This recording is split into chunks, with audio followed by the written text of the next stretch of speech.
Sveikučiai! Šiandieną mano komanda ypatingu būdu parūkyta kiaulienos karkos mėsa be kaulo.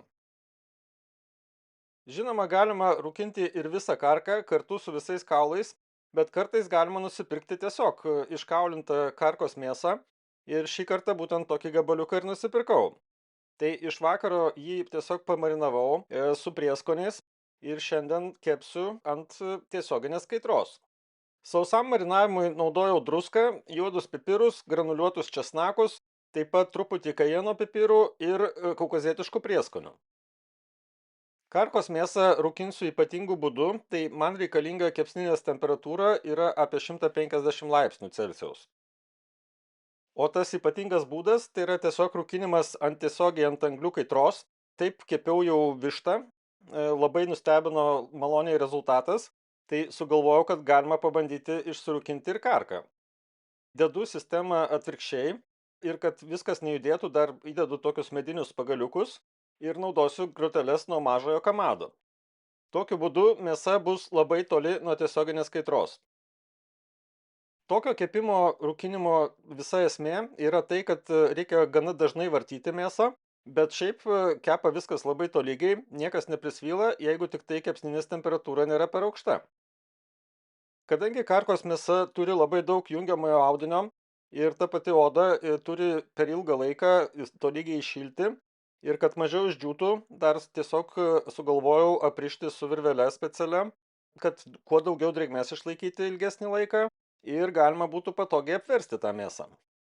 Aš naudoju specialią virvelę mėsai, galima turbūt naudoti kažkokią ir kitą, kuri neturi kažkokių cheminių priemaišų ir yra natūralaus pluošto. Šiuo atveju, man atrodo, jinai yra šilkinė. Iškaulinta karkos mėsa turi privalumą, galima daugiau prieskoniais įtrinti pačią mėsą, daugiau pasimarinuoja. Tas aprišimas, jisai padeda išlaikyti teisingą formą kepsnio kepant ir, kaip jau minėjau, mažiau drėgmės tiesiog išgaruos. O planas yra toks, kad pradžiai karką tiesiog parūkinsiu su medienos pagaliukais kokias 2 valandas ir po to, kai jau jos temperatūra pasieks kokią 70 laipsnių vidinę, galima bus ją įdėti į foliją arba, kaip šiuo atveju, naudosiu tiesiog metalinį indą. Dedu mėsą ant grotelių, oda į apačią ir šiuo atveju labai svarbu yra nuolat stebėti, kaip jinai kepa ir gana dažnai vartyti. Aš apverčiu kepsnį maždaug kas 10 minučių, pagal tai kaip kepa, panašiai kaip kepant šašlyką. Reikia žiūrėti tiesiog, jeigu kepa kažkuri pusė labai intensyviai, tai reikia apversti ir pakepti kitą pusę. O kad žinočiau, kaip mėsa kepa, tai naudoju termometrą dar papildomai. Galima jo aišku ir nenaudoti, matuoti tiesiog su momentiniu laiks nuo laiko. Mano kepsninėje ideali temperatūra tokiam kepimui yra apie 150 laipsnių, bet jeigu turit kitokią kepsninę, tai reikėtų žiūrėti, kaip tiesiog ta mėsa kepa ir gali prireikti arba didesnio arba mažesnio angų atidarymo ir aukštesnės arba žemesnės temperatūros.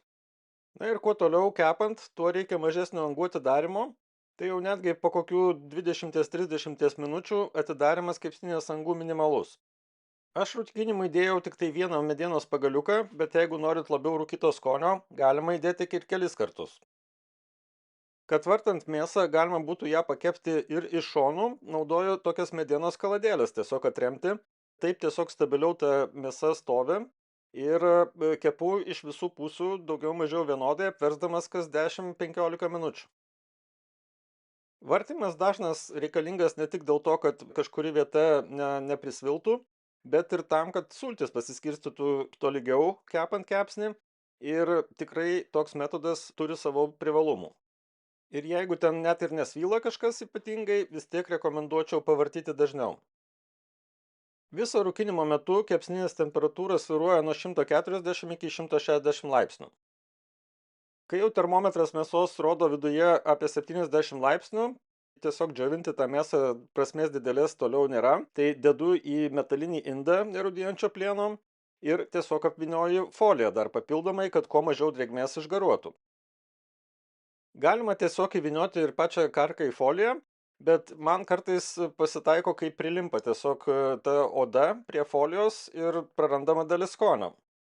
Jeigu rūkinimas užtruko apie 2 valandas, tai dabar troškinimas tas inde užtrunka apie 2,5 maždaug valandos, viso apie 4,5 valandos ir dar papildomai apverčiu vieną kartą. O kai jau mėsa pasiekia vidinę temperatūrą virš 92 laipsnių, galima pradėti tikrinti, ar jinai lengvai prasiduria. Tai šiuo atveju temperatūra gali būti ir 94, ir 96 laipsniai, bet svarbu yra pajausti, kad lengvai prasiduria tiek mėsa, tiek oda. Ir tada jau galima nuimti mėsą.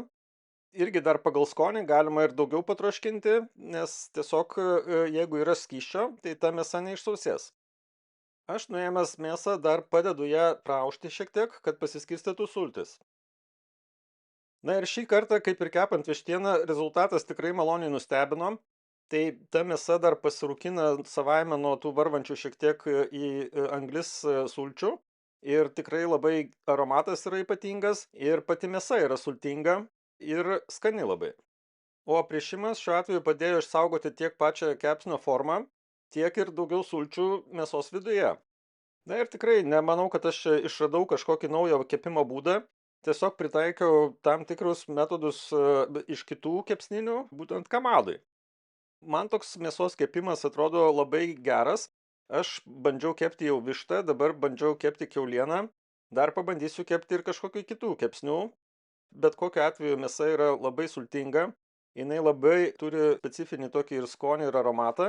Ir tikrai labai verta pabandyti tokį variantą. Ir ko gero galima turbūt iškepti ir karką su kaulu kartu tokiu metodu. Bet kepant be kaulo, jinai iškepa tikrai greičiau. Tai viskas užtruko apie 4,5 valandos, kas yra labai neblogas laikas gaminant karkas. Ir tikrai mėsa turi daugiau prieskonių viduje. Pati karkos odelė, jinai nėra labai prikepusi, jinai labiau tokia susitušinusi, bet kiekvienam savo skonis.